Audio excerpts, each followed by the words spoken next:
The biggest story coming out of Day 5 of Vice President Sara Duterte's impeachment trial, the prosecution is no longer interested in calling as witness OVP Chief of Staff Zulaika Lopez.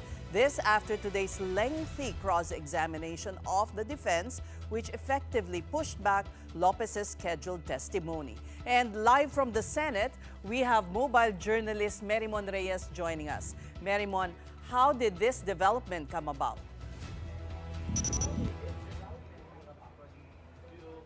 Ses, ngayong ikalimang araw ng impeachment trial ni Vice President Sara Duterte, supposedly after the presentation of NBI Regional Director and Cybercrime Division Chief Attorney Jeremy Lotoc's presentation as witness, we are anticipating the presentation next of Attorney Zulaika Lopez, Chief of Staff of the Office of the Vice President, followed by tomorrow from the House of Representatives, Captain Belinda Bello. However, that did happen. Ang nasabi kasi ng House Prosecution kanina, they decided not to present Lopez and Captain Belinda Bello as witnesses. Kung sakali raw kasi na si Lopez ay ipepresenta, iilan lang naman daw yung mga katanungan na nais silang ma-prove ni Lopez. That includes, number one, na personal daw siyang nandoon sa House Detention Center when Vice President Sara Duterte made the statements or her remarks doon sa online press briefing na naganap November 2024. Next, na hindi lang daw siya ang tao doon sa online press briefing, maging members of the media or the press nandoon din at present. At pangatlo, kung yung authentication doon sa online press briefing video, yun din ang itatanong nila. Presenting Lopez is no longer necessary because the defense already used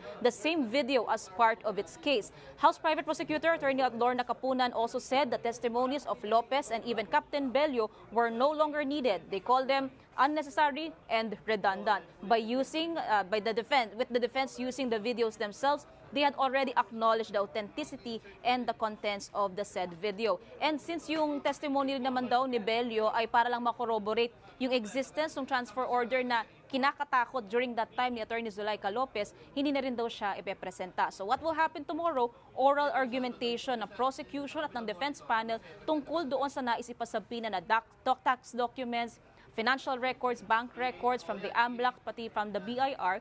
And then after ng minutes ng presentation ng prosec at defense, magkakaroon ng caucus ang senator judges. Kung magkaka-verdict, yun ang ruling nila doon. Pero kung hindi, maibibigay daw silang oras, nasa 2 oras ng debate among the senator judges. Ses.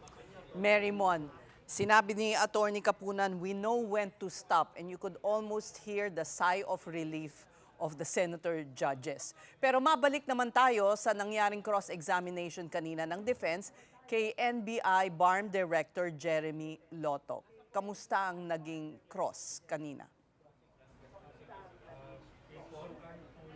Well, Ses, naging extended kasi from kagabi hanggang kanina. Doon sa cross-examination ng defense team dito kay NBI Regional Director Jeremy Lotocc, ang pinopoint out nila dito ng defense ay wala raw personal na kaalaman or knowledge itong si Lotocc pagdating doon sa mga umano'y banta ni VP Sara Duterte laban kay Pangulong Bongbong Marcos, First Lady Liza Araneta Marcos, and former House Speaker Martin Romualdez. Sa ganito raw kasing arguments, maaaring masabi na itong testigo ay unreliable, posibleng mali, o kaya naman na iniimbento ang kanyang salaysay. Tinanong din ng depensa kung alam ba ni Lotocc kung may kinuhang tao nga ba si VP Sara para totohanin itong umano'y banta. Sabi naman ni Lotocc, wala raw siyang personal na knowledge at hindi niya alam na may nakokontrata na nga na hitman si VP Sara para ipapatay sina PBBM. At binase niya lamang daw ito sa mismong sinabi ng bise. Pakinggan natin ang bahagi ng cross-examination kanina.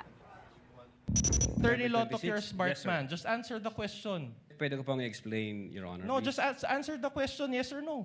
We do believe that the Vice President had contracted, but I don't have personal knowledge.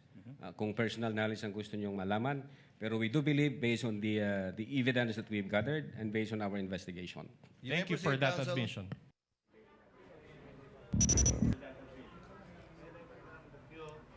Ses, dahil dyan, ginit naman ng depensa na hindi raw makukumpirmang may kinontratang hitman ang bise para totohanin ang umano'y banta. Dahil wala naman daw personal knowledge itong si Lotocc. Bagay naman yan na kinontra ng prosecution. Pakinggan natin. Even if VP Sara said that she already talked to a person, then we cannot confirm the truth because this witness does not have personal knowledge. The defense is entitled to their own conception of things. They're entitled to their own imagination. That's all.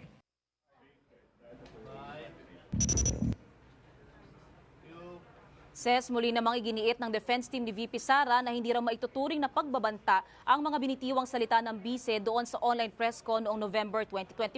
Hindi rin na naman daw kasi ito direktang ipinahayag kina Pangulong Bongbong Marcos, First Lady Liza at kay dating House Speaker Romualdez. Una na kasing nasabi ni Lotok na base sa kanilang investigasyon, ikinabahala at ikinatakot ni na PBBM, First Lady Liza at former House Speaker Romualdez ang mga binitiwang pagbabanta ni VP Sara. At ayon naman sa prosecution, mismong Korte Suprema ang nagsabi na hindi na kailangan makaramdam ng takot ang binantaan para masabing grave threats. Pero giit ng depensa, hindi raw nagbanta ang bise at sumagot lang sa isang tanong sa online press con. Panoorin natin muli ang bahagi yan sa paglilitis.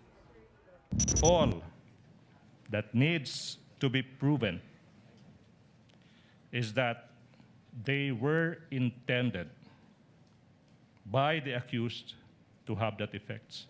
Galing mismo sa Supreme Court of the Philippines. It is our position that the statements made by the Vice President were not threats in the first place. That's why we were categorizing it as response, a mere response to a Q&A, number one. Number two, it was never aimed directly at BBM, FL, and the former speaker.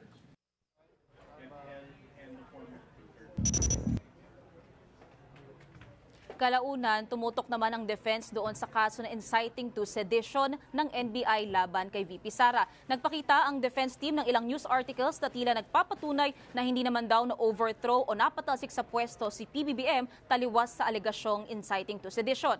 Pero bago yan, inusisa na rin ni Senator Judge Pia Cayetano kung alam daw ba ng NBI ang pagkakaiba ng babala sa isang pagbabanta. Narito naman ang kasagutan ni Attorney Lotok. Pakinggan natin. In my own opinion, although warning is maybe there is a what we call an event-based condition. Pwedeng ganon na pag inulit mo itong gagawin ko sa'yo. Pwede hong warning yon. Di ba ganun din yung threat? Yung threat, Your Honor, pag ang threat is with a condition, pwede ho siyang mag-fall ng ganon. Pag sinabi ng threat is pag ginawa mo ito ang gagawin ko sa'yo, papatayin kita, papatayin ko yung pamilya mo, papatayin ko yung ganyan. So para siyang nag-overlap, depende sa appreciation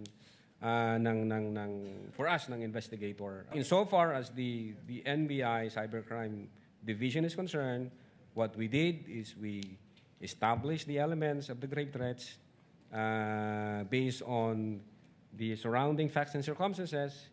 And then, we conclude that indeed, nag-violate ho ang ating Vice Presidente. All right, we thank you for your report. That was Mary Moan Reyes reporting live from the Senate.